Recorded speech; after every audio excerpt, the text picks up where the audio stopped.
Going. Pleasure to be here. All Happy good to be here, man. Thanks for inviting us. Thank you for coming down. It's definitely my pleasure.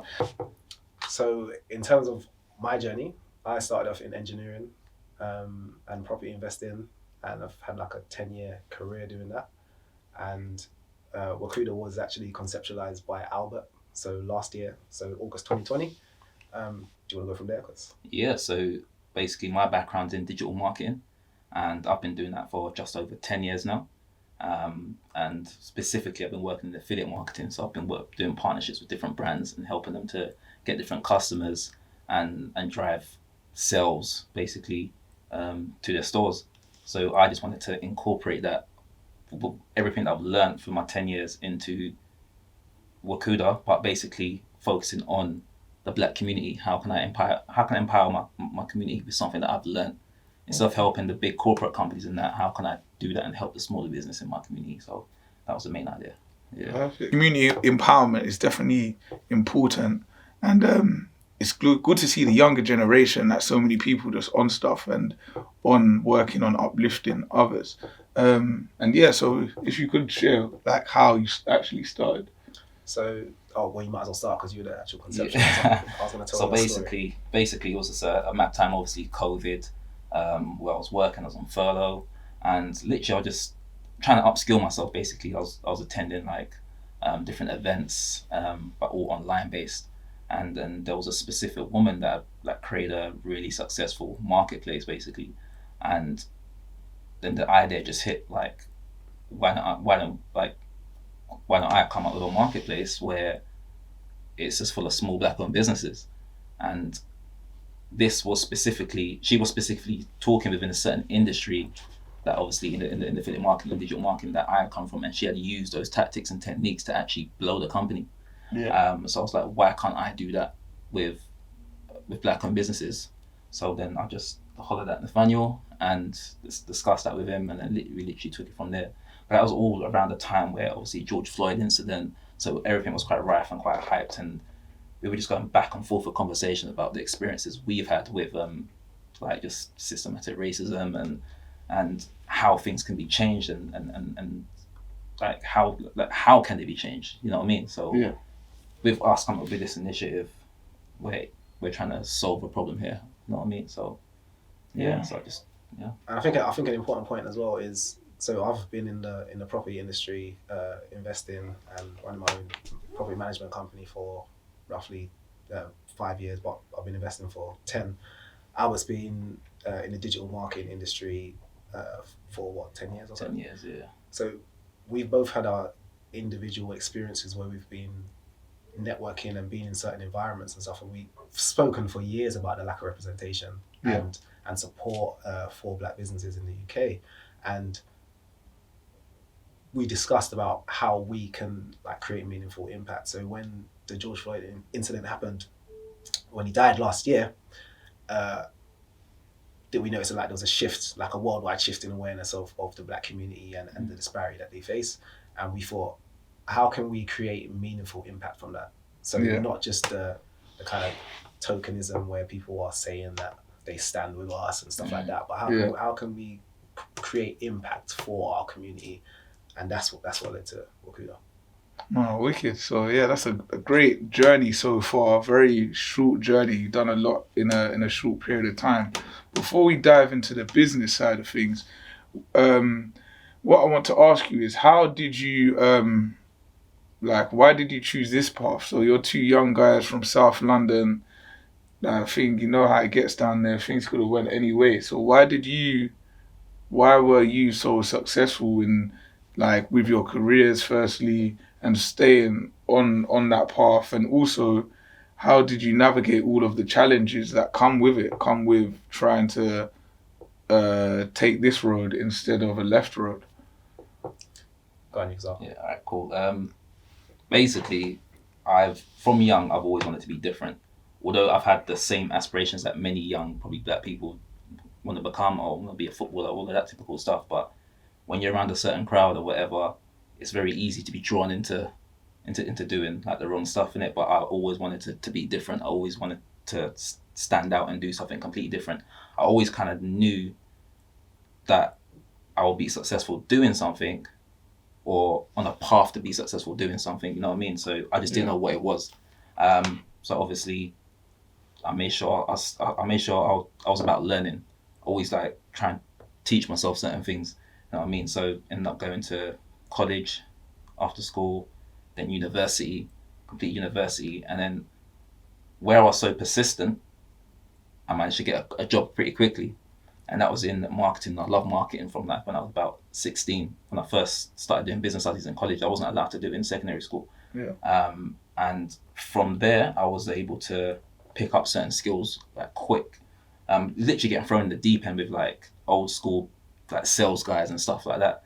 So you just learn the ropes very quickly, and that just kind of plays along the part of just being different to people from where I was from. A lot of people weren't working, you know what I mean? People are trying to get money different ways. Yeah.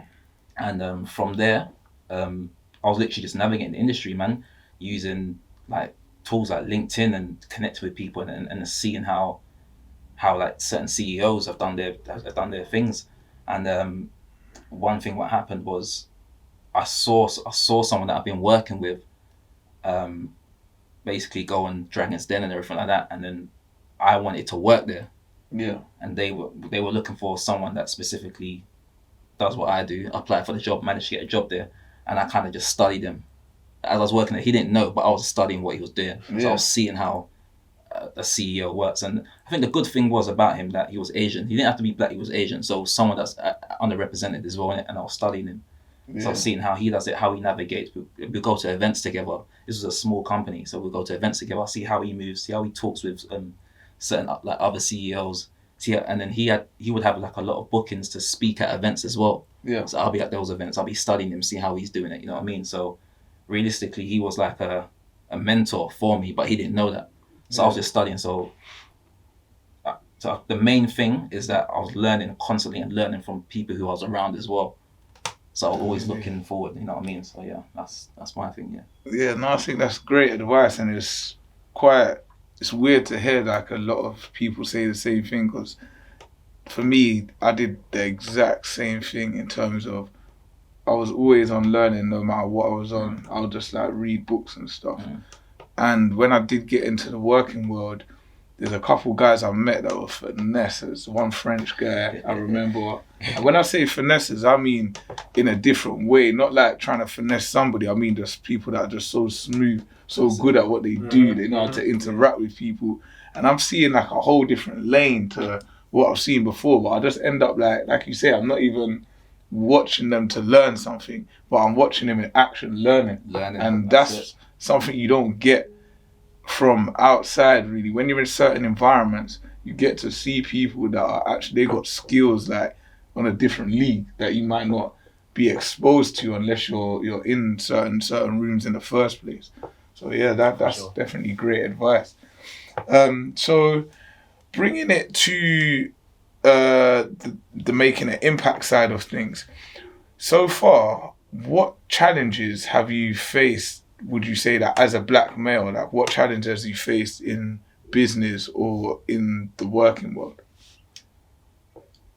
That's a big question.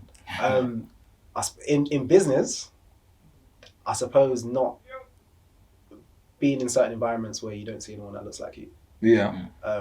Has been a thing for me, because you always, me personally, used to feel like, should I really be here? Kind of thing. Like you don't feel like this is a place where you're kind of comfortable in. Imposter syndrome. That's what they call it. And it was like, and 100%, because there was a lot of people there that are like much more qualified than to be there, but it's still because of a different hue. It just felt kind of odd and off for me. So that took a while to get past. Obviously, I've been doing it for a while now, so I'm used to kind of being in those environments. Yeah. And it's the same thing within the workplace as well. So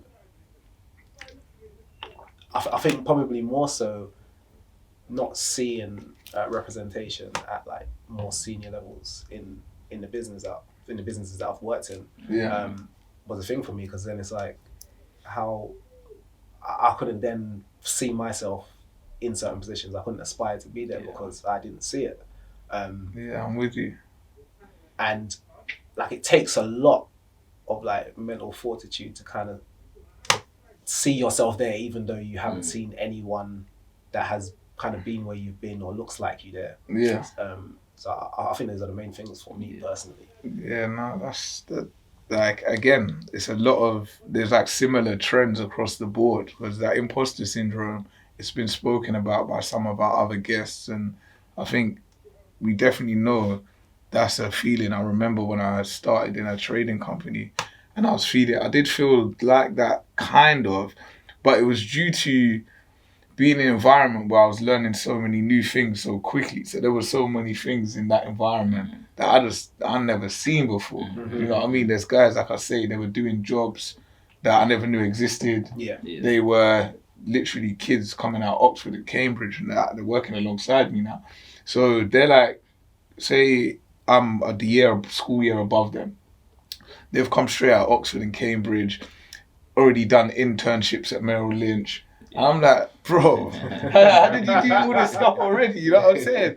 Like, and it's not, that's where I'm feeling like the imposter syndrome's kicking in. And I'm clocking a guy, like I've seen how he works, his personality, and I worked out, on a scale of 1 to 10, you're probably like 5 in terms of smart, like level of intellectual capacity. And I'm thinking, bro, all I need to know is what you know, and I will change the game. You know what I mean? Like, I one thing about me is I did feel that imposter side, but I always believed in my own capability to learn. Like, I've always been good grades, everything's always been patterned, no matter what's going on. So I believed in that side of things. But I think unless you're mentally strong, it can get drilled out of you so easy in these in certain environments, because people will tell you directly, that's not for you, or you should stay in your lane, or whatever. Or just after time, like struggling to get a promotion, whatever the case may be, you just get worn down.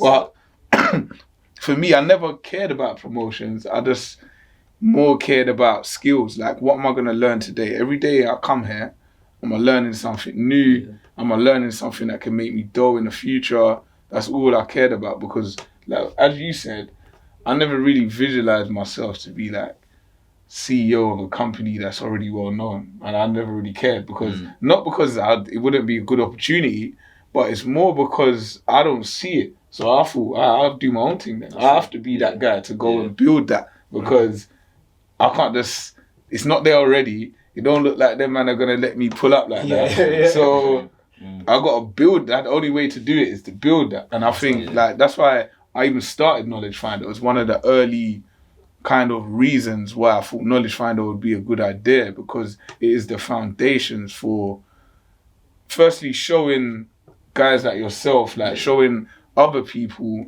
that you can just do your own thing and it can be done. There's a lot of guys doing it. The knowledge is there, it's available, check it out, they'll share the knowledge with you, and now there's a platform for you to find it. But before that, it's just like luck of the draw. I say you have to be mentally strong, and it's like luck of the draw in terms of your opportunity, like the guy you met, like whatever it may be, you have to be like in tune to kind of find the value in the early working days, I would say. But yeah, representation, etc., it plays a big part. That's interesting though, because if you think about it, if you did have that representation and you had begun to aspire to, or you had been inspired to like excel in like a certain company or get to a certain level, you're kind of looking at like a silver lining, because you wouldn't be where you are now doing the innovative things that you're doing, kind of, do you know what I mean? So it's a catch-22, chicken and egg situation. That's what it is.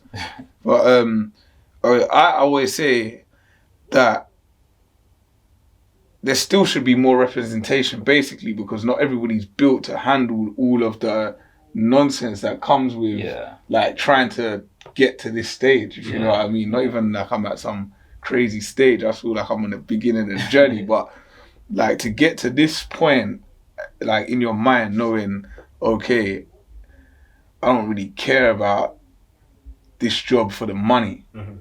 It's more about like skills, what I'm learning, etc. A lot of people, like, they might really need the money, or have family dependencies, whatever, so they can't even move with a certain freedom, which is, I think, is a big problem. So that wears them down. So they won't think of building an app, starting a marketplace, whatever it may be, because they're just trying to cut through life.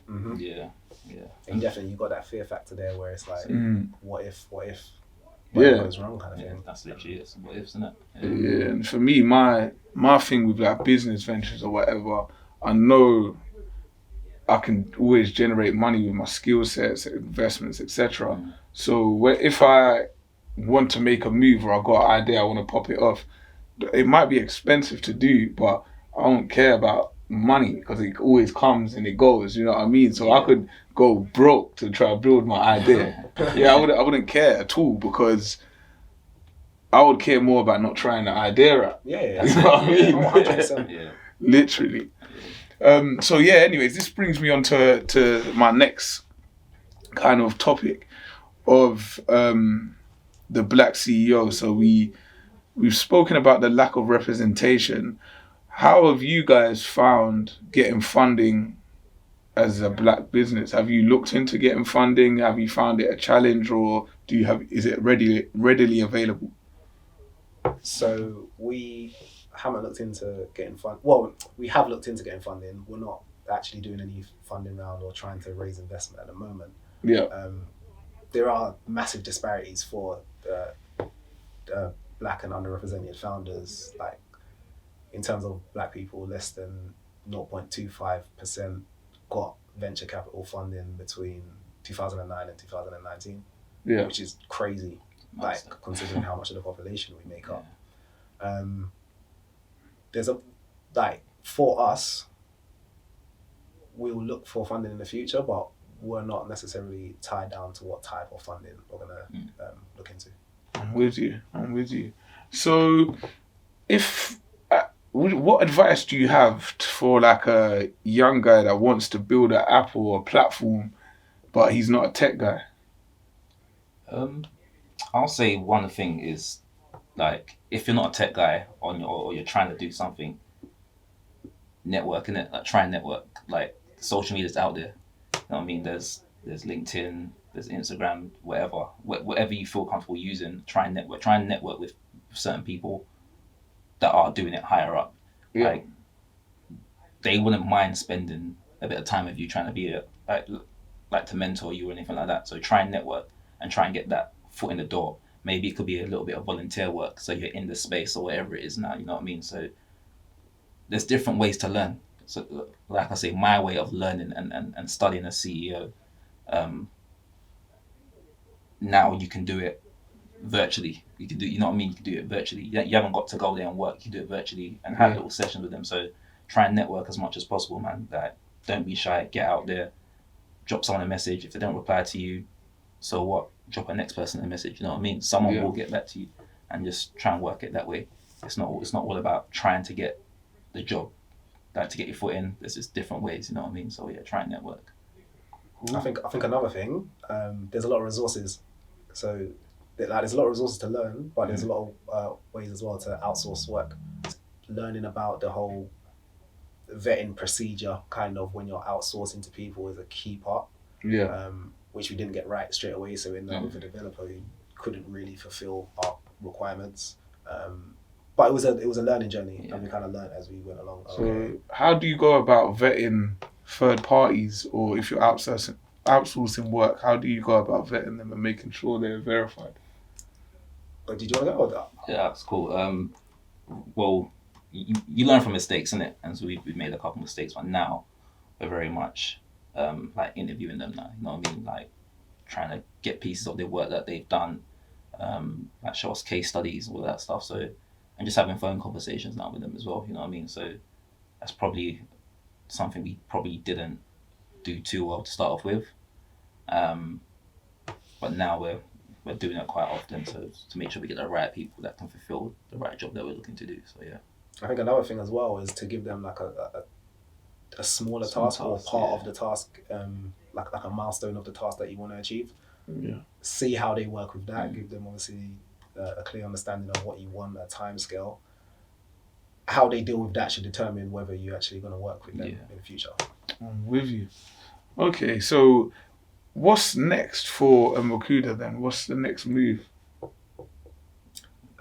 So we're going to continue to build our brand awareness. We're growing our platform, growing the businesses that are on our platform. But I think the key thing is bringing the awareness to the wider audience about what we're doing with Black businesses, why it needs to be done, because that a lot of people do understand us and are starting to understand a lot more, but the message needs to reach everyone. Yeah, I'm with you. So, as a Black business, then, firstly, how do I sign up with your platform, and what's the benefit to me signing up with your platform?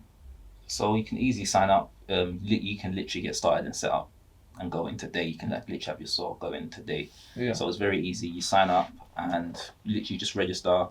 You go through the simple verification process just to make sure you're not a robot or anything like that. And you'll get approved, and you literally start uploading your products, putting your logos on your store, putting your store banners on, and uploading your products. And once they're approved, you're literally ready to go, to be honest. Yeah.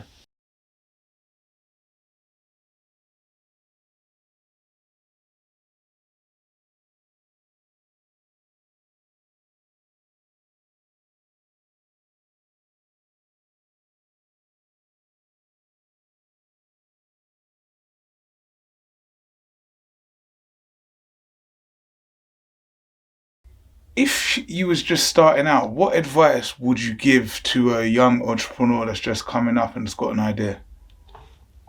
I would say just do it.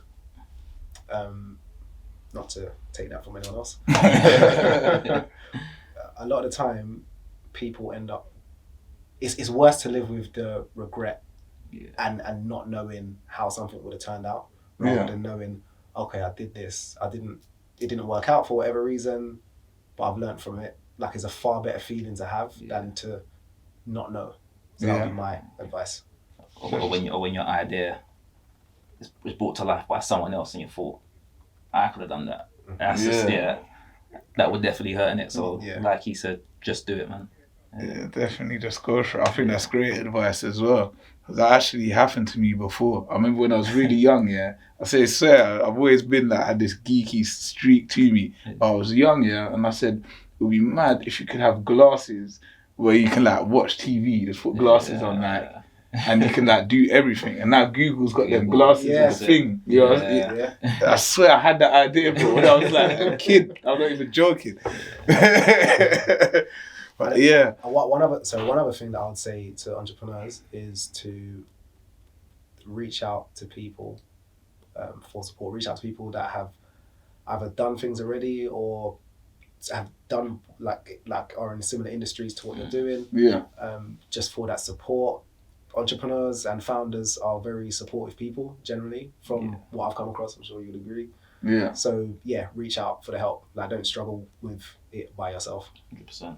No, I agree. I definitely agree with that. Like, I've had a lot of support from founders for Knowledge Finder, but just in general, I've realized that people that are like at a certain position in their career and a certain level, they're usually cool to give you a couple gems, give the game back and feedback to uplift you. It's the people that are still on the come up that are usually sometimes they act a bit weird. That's just my experience.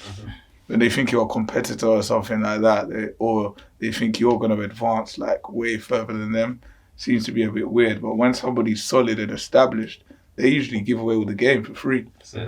Agreed. And so just before we go then, could you shout out your website, your social links, where Black-owned businesses can go to sign up, and the social media where everyone can go and stay updated?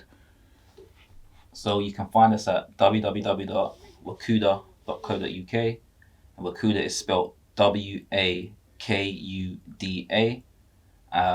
You can find us on Instagram, which is Wakuda_UK, Twitter at Wakuda UK, and Facebook Wakuda UK as well. So thank you very much. So thank you very much for coming down, guys. There you have it, Wakuda, the Black-owned marketplace. If you've got a Black business that sells products, etc., sign up, check it out, have a look. You might be able to make some extra cash that way.